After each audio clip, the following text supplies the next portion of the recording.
Muito boa noite a todos. Estamos aqui novamente, sexta-feira, 7h30 da noite, para a gente falar de fundos imobiliários, ver os destaques da semana, ver o que aconteceu, ver também o que os fundos estão planejando fazer, compras, vendas, emissões. A gente está voltando a ter um mercado mais aquecido em termos de fatos relevantes e notícias, porque quem lembra, no começo do ano mais ou menos, lembra que as notícias estavam bem fracas, não tinha muita coisa durante a semana, não tinha nenhuma notícia super relevante, mas as coisas estão voltando aos poucos e isso é bom porque alimenta a nossa live de sexta-feira. Então, novamente, olhando aqui no chat, boa noite a todos. Renato Weber, Fernando, José, Ezequiel, Fausto, Maria, Vinícius, Paulo, José, Mário e mais um monte de gente. Boa noite a todo mundo. Muitíssimo obrigado por estarem aqui acompanhando ao vivo. E também, depois, na hora que você estiver assistindo gravado, obrigado também por acompanhar, obviamente. Lembrando que, na verdade, eu queria dar um aviso aqui para já deixar anotado na agenda de vocês que na semana que vem, a nossa live que seria de sexta-feira, né? Tô olhando aqui o calendário. Em vez de ser dia 2, vai ser no dia 1, horário a confirmar, mas vai ser no dia 1, porque no dia 2 vai ter um evento na Suno que eu não vou conseguir fazer a live no nosso horário normal. Então a gente vai adiantar a live do dia 2 para o dia 1. Mas aí eu vou te lembrando ao longo da semana também para você não esquecer. Mas já anota aí na agenda para você não esquecer, semana que vem a gente faz na quinta e não na sexta. Boa noite. Ou temos aqui gente de Portugal. Boa noite, Antônio. Boa noite a todo mundo. Tem mais alguém aqui fora do Brasil? Eu lembro que tinha um pessoal que era do Japão um tempo atrás aqui também. Totalmente, acho incrível ter pessoas aqui de outras partes do mundo. Então, se você faz aí, se você está em outro país, deixa aí no chat aí para eu saber também, para eu te dar um oi. O outro aviso aqui, se você quiser participar comigo 4 semanas para acelerar o seu processo de investimento, acelerar a sua aprendizagem de investimento, clica aqui no primeiro link da descrição para você conseguir acesso a um grupo que eu vou estar lá todos os dias durante 4 semanas. Você ainda vai receber 2 cursos, ainda vai receber por um ano e também vai receber a assinatura Start e tudo que ela oferece por um ano também. Link na descrição, primeiro link para você poder participar. Lembrando que eu estou agora oferecendo as últimas vagas para você poder aproveitar. Se você deixar para amanhã, sinto lhe dizer que não vai rolar. Então tem que ser hoje até o final do dia. Primeiro link da descrição. Então vamos lá. Ó, pessoal de Londres, Canadá, o que é isso? Temos um monte de gente pelo mundo aqui. Eu não falei Londres, Canadá, sendo que Londres é no Canadá. É que tem uma pessoa de Londres e uma pessoa do Canadá, só para deixar claro aqui. Vamos lá, agora sim para os nossos slides. Falar dos destaques da semana. Deixa eu só tirar aqui o banner. Aqui, tirei. Mas eu tirei o banner, mas o link continua aqui na descrição para você entrar no nosso programa de aceleração. Temos gente da Alemanha também, Califórnia, Argentina. Não é possível, essa live aqui é muito mais internacional do que eu imaginava. Saudações para todos vocês, amigos internacionais. Vamos lá, então. Destaques de segunda-feira até hoje, dia 22 até dia 26. Dei uma conferida uns 20 minutos antes da gente começar a live, não tinha saído nada de novo. Então, a princípio, aqui realmente temos tudo que saiu durante a semana, incluindo sexta-feira, mas obviamente ainda tem umas horinhas no dia, pode ser que saia alguma coisa. Antes da gente entrar nos fatos relevantes, como a gente veio numa escalada e continua numa grande escalada do IFIX, eu trouxe aqui também o gráfico novamente atualizado dessa última semana. Então a gente consegue ver que, de novo, 2 meses para cá, praticamente, a gente subiu. Eu não posso mais falar todos os dias, porque ontem o IFIX caiu, ou foi anteontem que o IFIX caiu, mas ele já recuperou. Então, quase subimos todos os dias com falha em um dia. Mas a gente já bateu, inclusive, a máxima histórica do IFIX pós-pandemia. Esse gráfico que vocês estão vendo aqui, ele é de um ano. Eu posso colocar numa próxima vez, se vocês preferirem, o de 5 anos, mas o de um ano aqui, você vai ver que a gente está na máxima. Não dá para ver 2020 aqui. Enfim, no de 5 anos dá para ver que essa aqui é a máxima após a pandemia. Quando a gente estava ali, fim de 2019, comecinho de 2020, é a máxima do IFIX histórica. Agora a gente superou a máxima pós-pandemia. a próxima meta seria bater a máxima histórica. Se isso vai acontecer agora, não sabemos, temos que acompanhar. Cada dia é um dia e a gente vai acompanhando a jornada do IFIX e a gente consegue ver que essas 2 meses para cá, o IFIX valorizou aí praticamente 10%, que é muita coisa. O Vinícius falou aqui que antes estava de graça, agora só está barato. Isso é um ponto interessante, até uma pergunta que eu andei respondendo em alguns stories, alguns materiais, sobre uma dúvida. Ah, na verdade está aqui, ó. Quer ver? Tem uma dúvida interessante. Deixa eu já me adiantar aqui. Achei aqui, ó. Wellington. Segue aportando normal ou tirou o pé fazendo mais caixa depois dessas esticadas nas cotações? Então, eu entendo que os fundos imobiliários continuam baratos. Óbvio, a gente tem alguns que estão mais baratos do que outros, tem alguns que estiveram muito mais baratos e hoje podem não estar ou estão menos. Então, assim, a gente está num momento de transição, as coisas estão de fato valorizando, mas temos ainda muitos fundos com preço muito atrativo. É menos do que antes? É menos do que antes, mas ainda continua atrativo. Então, assim, uma pessoa que investiu lá atrás já se aproveitou de uma boa valorização, já se aproveitou de uma boa renda, mas isso não quer dizer que quem continua reinvestindo agora ou quem entrar agora não vai ter um bom resultado daqui para frente, né, no longo prazo, porque as coisas continuam atraentes para investimento. Então, já respondendo à pergunta do Wellington, eu não estou fazendo caixa, eu continuo investindo porque eu entendo, primeiro, que essa é a estratégia é investimento constante, e segundo, porque eu continuo entendendo que as coisas continuam baratas. Não no preço que estavam antes, mas continuam baratas. Então agora vamos voltar aqui para a gente entrar nos fatos relevantes. A gente tem, dessa vez, várias notícias de destaque rápido aqui na nossa pauta, então, como o nome já diz, eu vou passar rapidamente aqui para elas. RZDM, talvez muitos não conheçam, Risa Domus é um fundo imobiliário da Risa, que vai mudar o ticker para MYDW, que eu arrisco dizer que é um dos tickers mais difíceis que temos atualmente. A mudança vai ser a partir da semana que vem, no dia 30.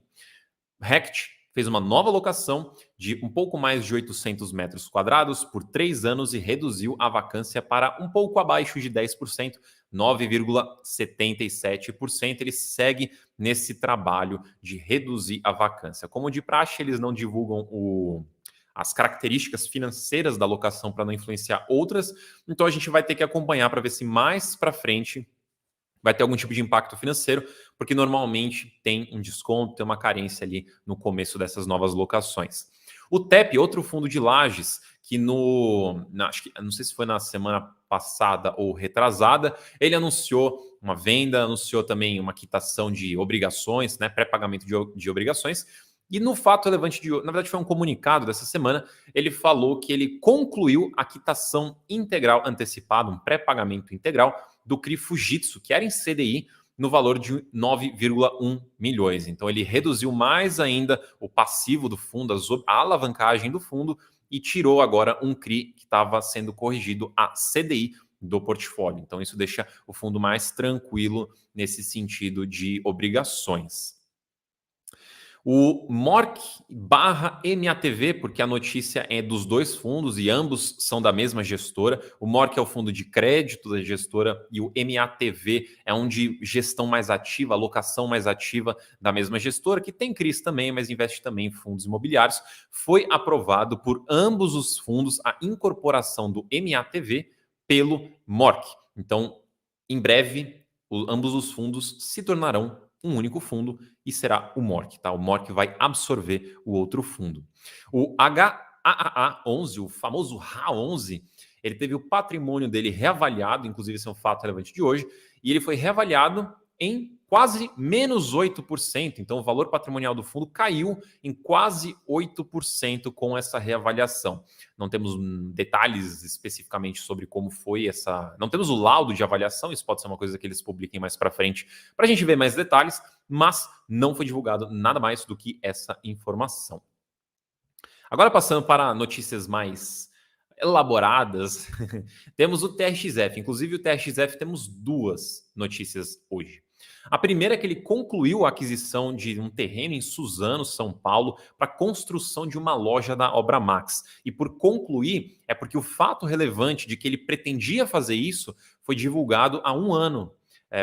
Quase que há exatamente um ano, porque foi por volta aqui dos dias 20 e pouquinho de maio de 2022, que soltaram esse fato relevante falando dessa aquisição. Só que ainda precisava passar por algumas condições, algumas coisas precisavam acontecer para que a aquisição fosse concluída. E ela foi. Então agora o fundo de fato desembolsou dinheiro, agora o negócio começa a andar. Ele adquiriu um terreno e neste terreno ele vai construir a loja da Obramax. O terreno custou 33 milhões, o fundo já pagou esse valor, só que o valor total estimado dessa aquisição, né, do terreno mais a construção do imóvel vai dar uns 43,1 milhões. E é estimado. Dependendo de como as coisas avançarem nas obras e tudo mais, esse valor pode sofrer alguma variação. Mas estima-se ali na casa dos 43 milhões. O tempo para a inauguração da loja, ou seja, o tempo para a loja ficar pronta, são de 10 meses. Então, a princípio, no ano que vem. E daí o prazo de contrato de locação após a inauguração da loja, que vai entrar em efeito só depois que a loja ficar pronta, é de 20 anos. E esse contrato é atípico e possui a tradicional multa do saldo devedor. O que isso quer dizer para quem é novo nesses termos? Basicamente, vamos supor aqui, tem 20 anos de contrato, certo? E a partir lá no 5º ano, o inquilino falou, não quero mais, vou sair do imóvel. Beleza, ele pode. Só que o contrato ainda tem 15 anos pendentes. Então, se você quiser sair, você vai ter que pagar uma multa que é equivalente a todos esses aluguéis que ainda faltam dos 15 anos. Então, é uma multa bem robusta.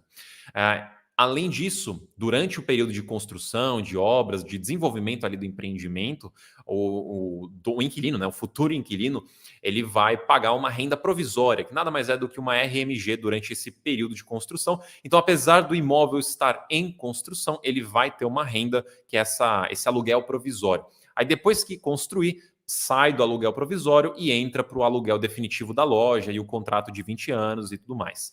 E importante, eles reforçaram isso no fato relevante, é que o guidance de rendimentos, ou seja, a estimativa do rendimento do fundo, vai ser mantido, não altera e vai ficar entre 80 centavos e 85 centavos. Lembrando que o TRXF é um fundo que cada vez mais ele está sendo mais ativo, fazendo mais negociações, é compra, é venda, é constrói, é alavanca, é desalavanca. Então ele é um fundo que está se tornando bastante complexo, não no sentido negativo da palavra, mas mais no sentido de são mais coisas para acompanhar. É bastante variedade de estratégias sendo aplicada dentro do portfólio.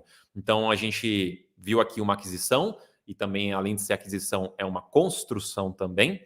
A gente falou de venda na semana passada? Não, a gente falou venda recentemente, mas aqui a gente tem uma outra venda do TRXF. Ele assinou o compromisso de venda e por compromisso de venda, entenda que a venda não foi concluída ainda, foi apenas assinado que será vendido, mas ainda precisa superar algumas condições para de fato efetivar a venda, e é de um imóvel do GPA, do Pão de Açúcar, lá em Indaiatuba. O valor de venda é de 36,3 milhões de reais, onde a primeira parcela vai ser quase 11 milhões de reais, né? 10,9 milhões de reais. Lembrando que esse valor ainda não foi recebido e só será recebido depois de uma superação de condições precedentes, ou seja, tem algumas obrigações ali que precisam acontecer para que essa venda seja efetivada e o fundo receba a primeira parcela de quase 11 milhões. Pagos esses milhões de reais, a gente entra nas próximas parcelas, que no total ali vai dar um pouco mais de... Quanto que é? Tiver aqui? Uma primeira parcela de 10 milhões, então a gente tem ali uns 26 milhões, mais ou menos, pendentes. E quanto que isso vai dar? 12 parcelas de... Peraí, essa conta não tá certa. Como é que o valor de venda é 36 milhões? A primeira parcela é 10 milhões e as outras ali são de 907 mil. Eu vou dar uma conferida aqui. Mas, basicamente, a primeira parcela é de 11 milhões e depois são 12 parcelas de 907 mil, parcelas mensais, todas corrigidas pelo IPCA, tá? Mas eu vou dar só uma conferida ali no valor, porque existe a possibilidade de eu ter colocado errado, porque essa matemática não bate, né? 9 ali, 10 vezes 10, 9 milhões, não bate. Então, vou dar uma conferida depois. Mas, a princípio, em grandes números, a gente está falando isso daí. E o ganho de capital estimado vai ser de 43 centavos por cota. A taxa interna de retorno também estimada vai ser de 17,5% ao ano. O que é essa TIR que a gente sempre fala, a gente sempre dá ênfase? O que é esse indicador? A taxa interna de retorno neste cenário aqui, nada mais é do que a gente olhar quanto que este imóvel ele gerou de aluguel, de retorno para o fundo de aluguel, mais quanto que a venda deu de lucro também para o fundo. Então é lucro da venda mais aluguel durante todo o tempo que esse imóvel esteve no perfil. Não, no perfil, no portfólio do fundo. Então, se você somar essas duas coisas, daria o equivalente a 17,5% ao ano, que é um excelente retorno. E vale mencionar também que o imóvel foi vendido a quase 6% acima do laudo de mais recente, que é o de 2022. O Vinícius falou aqui, será que esse valor não é um valor final? Pode ser, pode ser. Vou dar uma conferida depois, só para ver se por acaso não foi erro meu aqui na digitação, mas pode ser também. E daí, a seguir aqui, vou até ficar grandão aqui, para a gente falar sobre o grande tópico da live de hoje. E falaremos de XPML, que está realizando sua 8ª emissão de cotas. Como eu já venho falando, as emissões estão, pelo menos para alguns fundos, estão voltando. A gente já falou de HGLG, a gente já falou de ALZR, e agora a gente vai falar de XPML, que está fazendo uma nova emissão para fazer algumas aquisições. Alguns fundos estão fazendo emissões para simplesmente quitar dívidas ou quitar obrigações ou reforçar o caixa. O XPML, ele também vai usar para isso o dinheiro, mas ele também vai usar para algumas aquisições. E a gente vai ver agora quais são as características dessa emissão. E para a gente ver isso, como fizemos também nas últimas emissões, usaremos nosso grande aliado, que é o Suno Emissões. O Suno Emissões é essa plataforma gratuita que você pode acessar. Ele está no site da Suno. Basta você ou entrar no site da Suno ou coloca no Google Suno Emissões que você tem acesso gratuito a essa plataforma para acompanhar a emissão do XPML e qualquer outra emissão de fundo imobiliário. Então vamos dar uma analisada sobre as características dessa emissão. Bom, começando pelo começo, temos aqui o preço de R$ 99,60. Inclusive, eu quero mencionar aqui que para quem já tinha visto as informações dessa emissão há alguns dias, há um tempinho antes de agora que eu estou falando, esse valor era diferente, porque algumas coisas mudaram nessa emissão. Foi anunciado de uma forma e um pouquinho depois eles atualizaram. E eu vou explicar também o que mudou aqui. Então, primeiramente, o valor era R$ 99,65, só que eles reduziram o preço para R$ 99,60. E esse valor foi reduzido da taxa. A taxa era de R$ 1,05 e foi para R$ 1. Então, deste valor de R$ 99,60, temos o valor de emissão, que é o valor da cota, que é o valor que vai entrar de fato no caixa do fundo, que é R$ 98,60. R$ 1 é a taxa, é apenas para custear a oferta. E fazendo uma proporção, uma comparação, que é o número que a gente usa para saber se uma oferta está sendo muito cara ou não, dá 1,01%, que nada mais é do que dividir a taxa pelo valor de emissão, dá 1,01%, que é uma taxa já na margem mais baixa, ou seja, barato. A gente pode comparar outras emissões também para ver se isso é caro ou barato. E outras duas comparações que são interessantes a gente fazer é isso aqui, ó. Emissão versus mercado. Esse espacinho que também aparece aqui em cima, ó, essa bolinha verde no caso, o que isso indica? É a gente comparando o valor de mercado, ou seja, cotação, com o valor que está sendo na emissão, o preço de subscrição aqui em cima. Ou seja, comparamos os 101,60 com 99,60. A bolinha verde indica 2%, quer dizer que comprar na emissão é 2% mais barato do que na cotação. Só que, obviamente, isso aqui este é o valor deste momento que eu estou gravando isso aqui. Se você olhar na sua cotação ali no seu home broker em outro dia, em outro horário, obviamente este valor vai ser outro. Então entra no Suno Emissões e confere para você ter essa comparação mais fácil. A outra comparação que é importante a gente fazer é na emissão, ou seja, valor de emissão, e agora a gente está falando deste aqui, ó, 98,60, versus o valor patrimonial do fundo, porque é importante a gente saber se o fundo está fazendo uma emissão abaixo do valor patrimonial, acima no valor patrimonial, porque normalmente uma emissão abaixo do valor patrimonial ela é punitiva para o fundo, para o cotista. Neste caso aqui, quando a gente vê 0,17 aqui negativo, é praticamente no valor patrimonial, tá? Lembrando que quando uma emissão é formada, é constituída, construída, escrita, o valor pode ter uma leve alteração para o valor patrimonial que é atualizado mês a mês. Mas 0,17 negativo podemos considerar como exatamente no valor patrimonial, então não é uma emissão abaixo do valor patrimonial. Seguindo aqui nas nossas condições, a data base foi no dia 25 de maio, então ela já passou. Quem tinha cotas no dia 25 de maio, ao final dela, não pode ter vendido no meio do dia, tem que ter terminado o dia 25 de maio com as cotas, vai receber os direitos de preferência, na proporção de 14,28%. O que isso quer dizer? Na verdade, a gente pode até ir para nossa apresentação aqui, só para ficar mais fácil essa parte dos 14. Vamos para lá?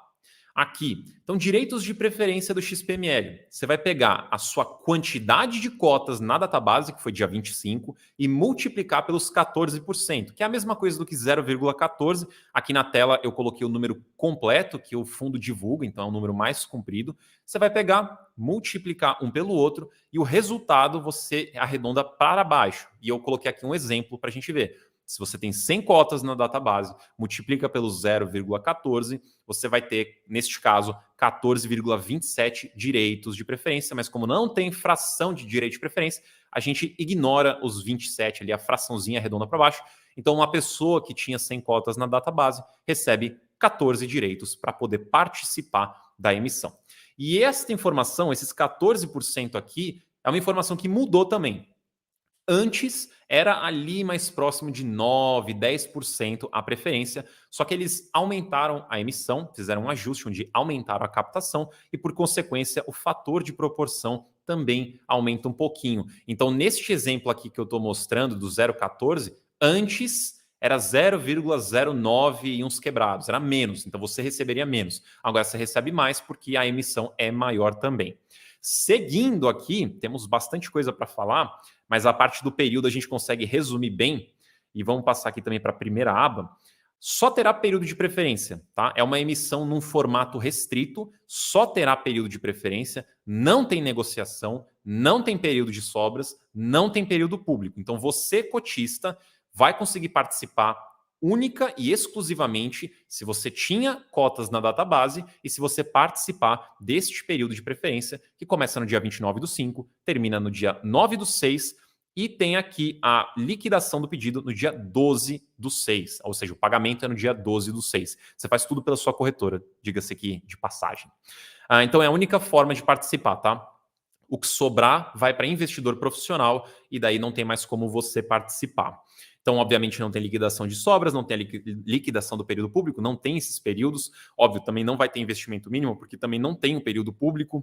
O método de rateio não vai ter, no caso dos cotistas, porque não tem rateio nesse período. Para investidor profissional, pode ser que tenha.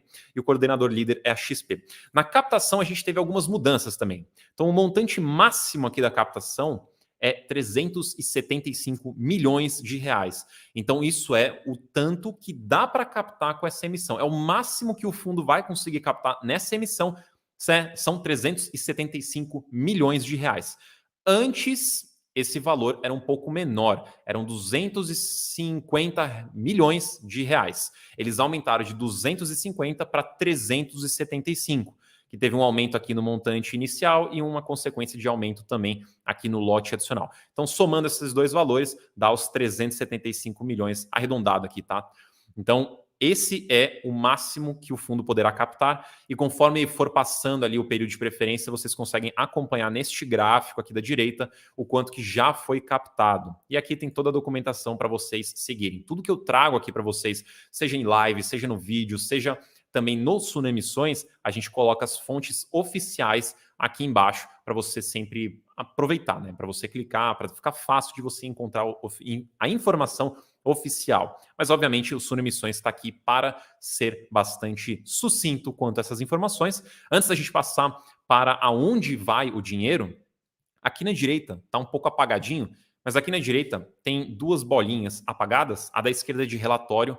A gente vai soltar um relatório de análise da emissão para assinantes da emissão do XPML na quarta-feira, dia 31 de maio. Então, quem for assinante vai poder aproveitar. A gente coloca o link aqui. Obviamente, se você não for assinante e clicar aqui, você não consegue acessar. Mas se você for, você consegue acessar. E na direita aqui fica este vídeo que a gente está assistindo agora, que eu estou falando da emissão. Vai ficar aqui para futura referência também, para quem quiser assistir e reassistir. É só clicar aqui.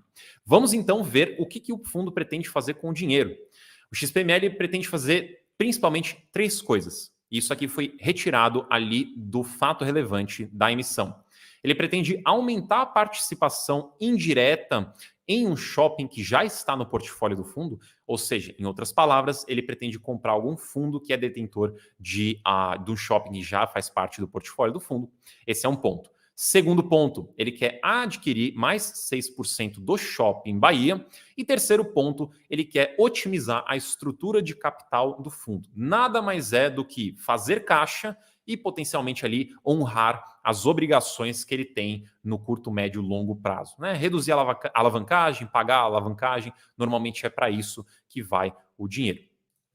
Então, essas são as informações sobre a emissão do XPML. Sintam-se livres para usar e abusar do Suno Emissões, que é a plataforma gratuita. Joga no Google que você acha lá, entra no site da Suno que está facinho de se achar também. Tem todas as informações ali para você rever do XPML, acompanhar a captação. Tem as outras emissões também lá para você acompanhar. A LZR, HGLG, TRXF, tudo você pode acompanhar por lá. E também conte comigo sempre para trazer mais informações para vocês, não só sobre emissões, mas sobre todo o universo aqui de fundos imobiliários. E aí, pessoal, o que vocês acham dessa emissão aí? Deixa eu voltar aqui.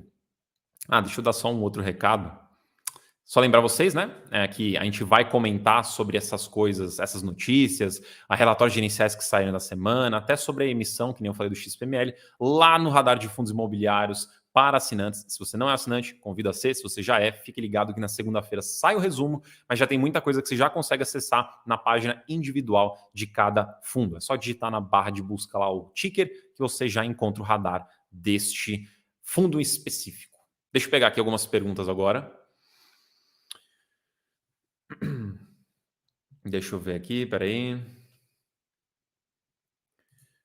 O Ricardo Melo perguntou aqui, emissão do HGLG, como fazer para comprar mais cotas? Olha, vou te mostrar aqui como que você encontra esse tipo de informação. Vem aqui, deixa eu tirar aqui só para não ocupar tanto a tela.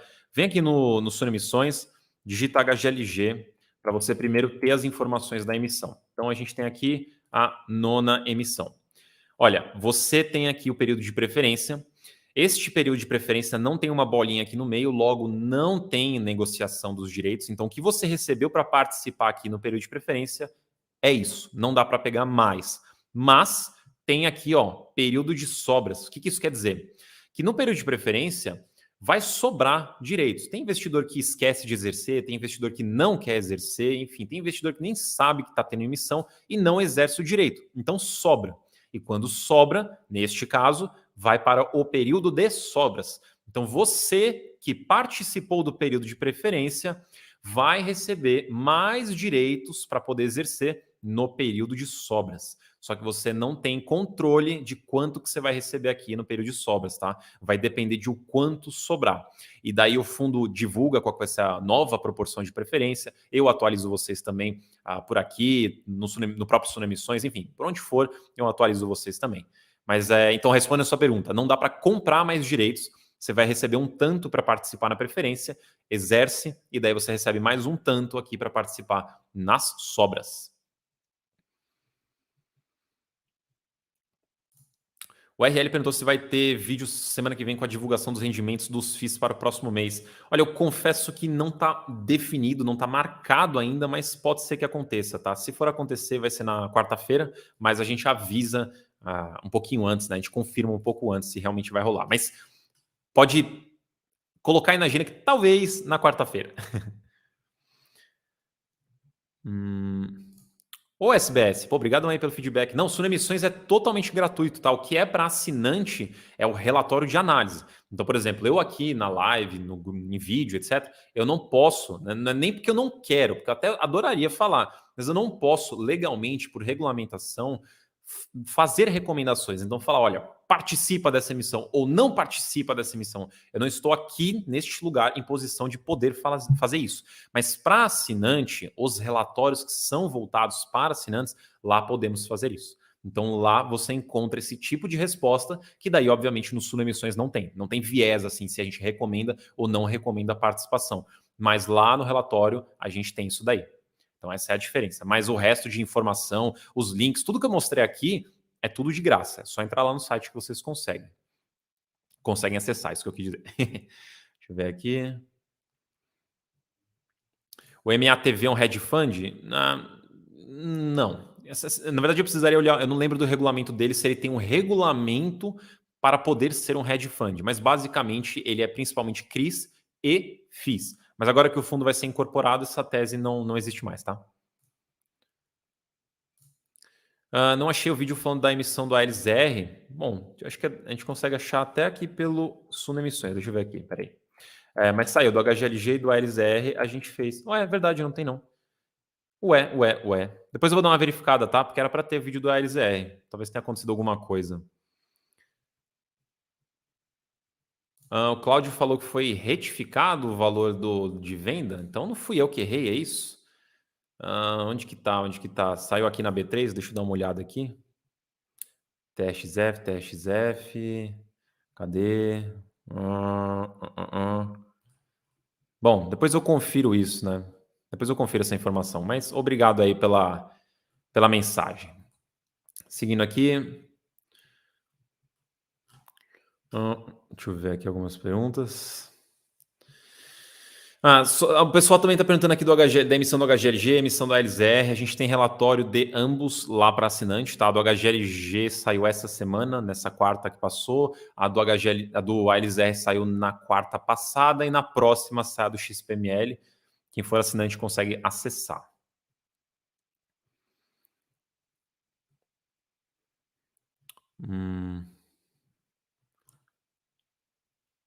Pera. Cláudio pergunta: o tiro dos ativos do TRXF se dá pela valorização do tijolo, não é pela valorização, tá?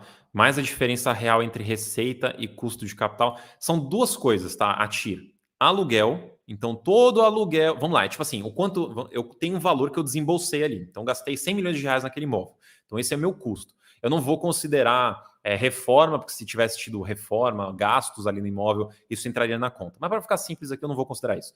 Então, gastei 100 milhões. Aí, ao longo de 5 anos, eu recebi, sei lá, 3 milhões. Mas 3 milhões é muito pouco. Eu recebi 10 milhões aí por ano de aluguel. Então, eu recebi em que eu falei? 5 anos, 3 anos, já esqueci. Enfim, 100 milhões é o tanto que eu gastei. Depois eu recebi uns 50 milhões de aluguel nesse período, no total. Então, você pega os 50 ali dividido pelos... Nossa, 50 é muito, 5 milhões. Você divide aí um pelo outro, você tem 5%. Aí depois, mais do que isso, eu vendi o imóvel. Quanto que eu tive de lucro? Qual que é meu lucro, né? É a diferença entre o valor que eu gastei para comprar e o valor que eu vendi. Então, a diferença entre esses dois é o meu lucro. Basicamente, eu pego, então, o tanto que eu recebi de aluguel no período, pego o tanto que é esse lucro, soma os dois, né, para fazer a conta ali, soma os dois, divide pelo tanto de que eu gastei, esse é meu TIR. Só que depois faz a divisão anual, né? Se teve, por exemplo, 3 anos ali no perfil, no portfólio, falei perfil de novo, no portfólio, então você vai ter que fazer a divisão para ser por ano. TIR é expresso em anos, anualmente. Então, você precisa fazer depois a divisão por anos. Mas é basicamente isso, tá? Aluguel mais lucro que deu para o fundo. E você divide pelos anos.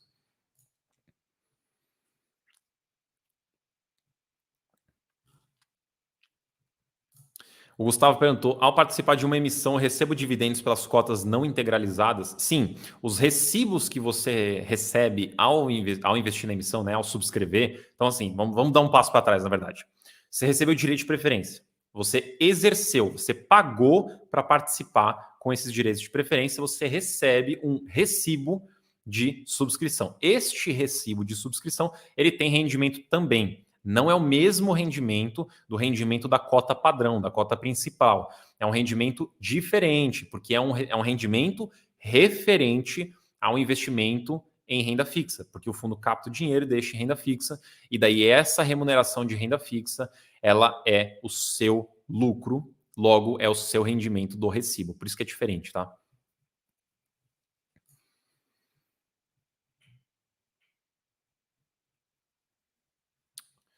Hum, hum, hum, hum.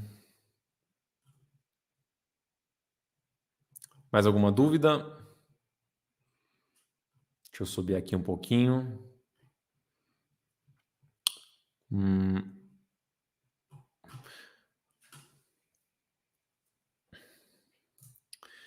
Não sou Baroni, mas eu vou responder pelo Baroni aqui.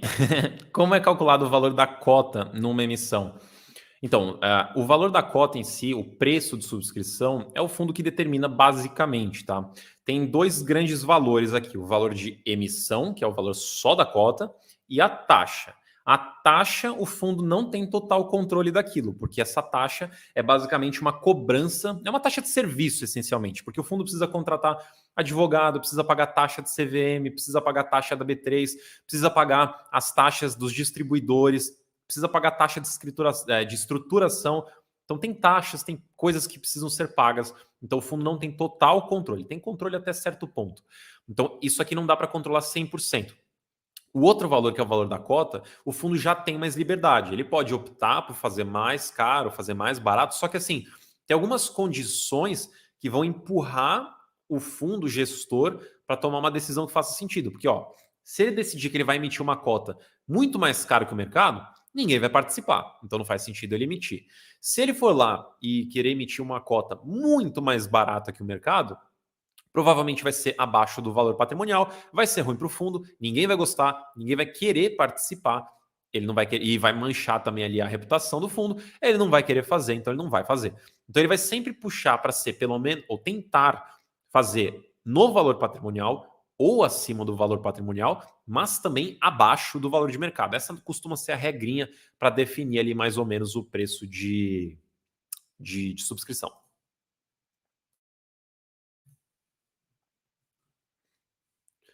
Uh, Peraí. Ô Anderson, obrigado aí pelo feedback mais uma vez. Muito obrigado. O Felipe falou: se já tem uma ideia do dividend yield, vai manter o mesmo? De qual fundo? Se você estiver falando do TXF, do que eu falei da construção agora há pouco, deve ser mantido tá, o mesmo guidance, de 80 centavos a 85 centavos. Se você estiver falando da venda dele, a venda ainda não foi concluída, portanto, o dinheiro não foi recebido, portanto, ainda não tem impacto nenhum. Mas se for recebido, quer dizer, se for concluída a venda, aí ele vai receber já alguns milhões logo de início, e esse valor vai ser colocado na renda que provavelmente vai ser distribuída ali no acumulado do mês que vem. E o restante vai sendo recebido mensalmente.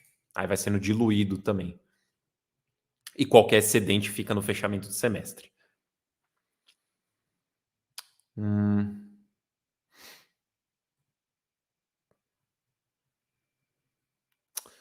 O KNHF está aberto a não correntista de Itaú. Deixa eu ver aqui. O KNHF, se ele já começou as negociações dele. Eu acho que já, sim. Não, já, você já pode investir, sim. Esse fundo já... Ele nasceu tem pouco tempo. Ele é aberto para qualquer pessoa investir. Só que a informação que eu não vou ter de cabeça agora, mas que precisa conferir, é olhar no regulamento para ver a questão de emissão, para ver se ele tem a emissão que é aberta para todas as corretoras ou se é a emissão exclusiva do Itaú. Eu confesso que eu não lembro agora de cabeça, mas comprar cotas do fundo é aberto para todos. A emissão que precisa dessa conferida. A maioria dos fundos da Kinea são apenas para emissões, apenas para correntistas do Itaú. São algumas poucas exceções, tá? O KNSC não tem essa regra do Itaú, e o KNRI, ele tem essa regra do Itaú, mas ele está com uma assembleia agora em andamento para tirar, para mudar e abrir para todas as corretoras, né, para exercer o direito de preferência em todas as corretoras. O KNHF, eu peço desculpas, eu confesso que eu não lembro agora de cabeça sobre a parte da emissão. Silvano perguntou se no preço médio tem que colocar o valor da taxa na emissão do XPML. Sim, o seu preço médio é o seu custo de aquisição. Tá? Então, é o quanto você gastou para comprar aquela cota. Então, se você participou da emissão, o que você gastou para participar? É o valor de emissão mais o valor da taxa. Então, você coloca a taxa sim no seu preço médio.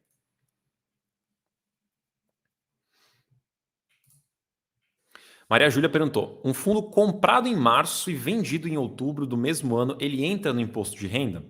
Olha, ele não vai entrar na parte de bens e direitos, porque você não tem mais, então não tem nada para declarar ali na parte de bens e direitos. Mas todo o rendimento que você recebeu dele, você vai precisar declarar ainda, e se você teve lucro ou prejuízo com essa venda, precisa declarar também. Então você não tem que declarar a parte de bens, porque ele não faz mais parte dos seus bens, mas precisa declarar o lucro, prejuízo e os rendimentos. E pessoal, eu queria lembrar vocês que eu estou aqui com as últimas vagas para você participar do programa de aceleração de investidores, o famoso PAI, comigo, durante 4 semanas, um grupo com bastante conteúdo para ajudar você a caminhar nos seus investimentos, a destravar os seus investimentos, a saber o que fazer com os seus investimentos. Você vai ter ali 4 semanas num grupo junto comigo, vai receber um ano de Suno Start e vai receber também um ano de 2 cursos, sendo que um desses cursos é o curso Investir em Fundos Imobiliários, para você aprender a investir em fundos imobiliários desde o zero até conteúdos mais avançados. Então, pelo curso ali também você já tem muito conteúdo de fundos imobiliários, mas a grande joia aqui desse programa são as 4 semanas no grupo. Então, quem quiser aproveitar as últimas vagas, link aqui na descrição, primeiro link, e não diga depois que eu não avisei que as vagas acabaram, tá? Clica aqui no link, aproveita e vem pro Pai, porque vai ser 4 semanas de bastante conteúdo para a gente aprender e conseguir acelerar os investimentos. Então, link na descrição aqui. Aproveitem, aproveitem. Inclusive, o Regis falou: ó, não vejo a hora de começar o grupo. Então, vamos lá. Regis, tá para começar. Inclusive, assim, se você já fizer a sua inscrição no programa aqui no primeiro link, você já recebe o curso, os 2 cursos, né, incluindo de fundo imobiliário, já recebe também acesso à carteira Start. O grupo ele vai começar na semana que vem, se eu não me engano, mas você já hoje consegue acesso aos 2 cursos e a assinatura Start. E o Deóclides já falou aqui que muito bom o curso. Então já temos aqui depoimentos de que o curso é bom. O curso é quem dá o curso é o professor Baroni. O que você queria? Ele não faz um curso medíocre, ele não faz um curso ruim. O curso dele é muito bom. Então aproveitem. Tá junto aqui do pacote do programa de aceleração. Aproveita. Primeiro link da descrição, últimas vagas. Deixa eu ver se tem mais alguma dúvida aqui.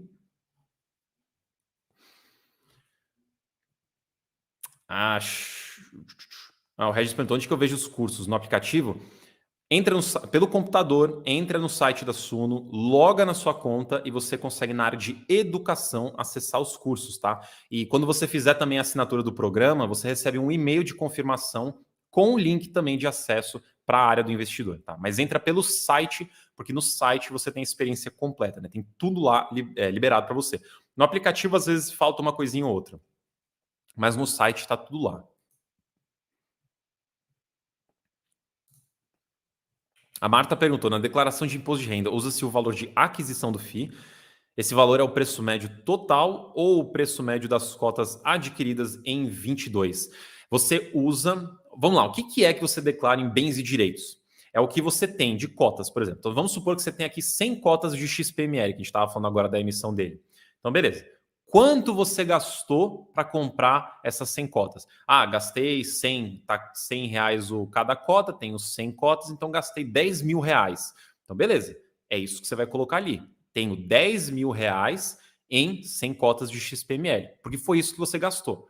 Então é isso que você declara. Aí a gente está agora em 2023. Vamos supor que você comprou mais cotas desse fundo. Quando você for declarar no seu imposto de renda o ano que vem, aí o que você vai colocar? Você tinha 10 mil, você comprou mais 100, por exemplo, gastou mais 10 mil. Então você tinha 10 mil e agora você vai declarar que você tem 20 mil, porque você agora tem 200 cotas de XPML. Então, aquilo que você vai declarar em bens e direitos para cada fundo é basicamente o valor que você desembolsou para comprar as cotas. Não é o valor de mercado, não é o valor que você comprou só naquele ano, é o valor total que você tem investido naquele fundo, que saiu do seu bolso. Não é o valor de mercado.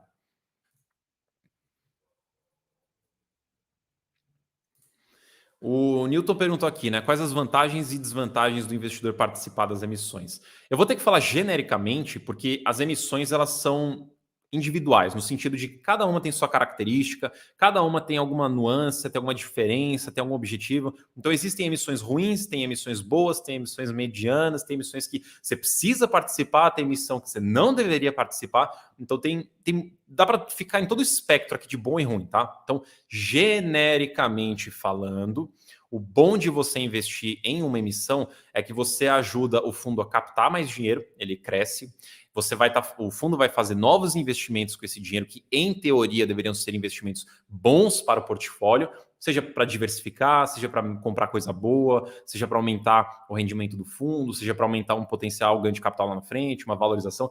Em teoria, toda emissão deveria ter um propósito bom. Tem algumas que fazem para remediar algum problema, pagamento de dívida, tem algumas que fazem para realmente fazer algo bom, tem outras emissões que não têm características tão boas. Então, qual que é o benefício do investidor? É de ajudar o fundo a crescer, mas também é porque normalmente a emissão é mais barata do que comprar no mercado. Então, o benefício para você é você conseguir comprar cota barata, essencialmente. Só que isso também vai depender um pouco do momento de mercado que a gente está. E atualmente a gente não tem tanta margem entre o preço de emissão e o preço de mercado, porque o mercado ainda não se recuperou totalmente. Mas quando a gente estava lá em 2019, começo de 2020, que o mercado só subia e subia muito, participar de emissão era uma forma muito fácil de você comprar uma cota muito barata de um fundo que estava super valorizado. Então esse seria a grande vantagem. Qual que seria a desvantagem de participar? Seria simplesmente você perder essa oportunidade. Não tem algo negativo em você não participar, é só você acaba perdendo a oportunidade. Lembrando que essa minha explicação é uma explicação genérica, tá? Existem emissões que, se você não participar, por ela ter características negativas, a emissão, não participar pode ser um problema para você, pode ser ruim, pode ser uma decisão não interessante. Mas genericamente é comprar barato, ajudar o fundo a crescer, que nem aqui o Andrei falou também, ajudar a diminuir a. Não, ele falou ao contrário. Existe o risco. Falar ao contrário. Então, você ajuda também a diversificação do fundo, a solidificação do fundo. Genericamente falando. Mas agora sim, que nem o Andrei falou, existe também a possibilidade da gente ter emissões não tão interessantes, onde o que o gestor vai comprar, talvez aqui aumenta o risco do fundo ou diminui a qualidade do portfólio. Isso pode acontecer, mas não deveria acontecer. Então você precisa avaliar emissão, por isso que a gente faz os relatórios de análise das emissões para ajudar você a enxergar esses pontos positivos, negativos, se a gente recomenda que você participe ou não. Mas voltando na parte genérica, como uma emissão deveria ser, o positivo é que você ajuda o fundo, melhora o fundo e também compra barato. O lado negativo é que você perde essa oportunidade. Mas eu vou bater de novo na tecla. Isso é uma resposta genérica. Avalie emissão por emissão, porque cada uma tem suas características. Existem emissões boas e ruins, tá? Então, só para reforçar. E, pessoal, vou liberar vocês aqui. Já passamos de 45 minutos de live. Vamos para o fim de semana. Muito obrigado pela participação de todos vocês. Foi um prazerzíssimo estar aqui nessa live novamente. Estamos fazendo essa live há praticamente 2 anos, toda sexta-feira. Então, contem comigo para atualizar vocês de uma forma simples, rápida, simplificada, bem tranquila e bem solta aqui na live, por falta de palavra melhor. Então, boa noite a todos vocês, bom fim de semana, descansem, bom churrasco, boa pizza, bom hambúrguer, divirtam-se no fim de semana, descansem, porque semana que vem tem mais e a gente tá junto. Valeu, pessoal, boa noite, bom fim de semana e até a próxima.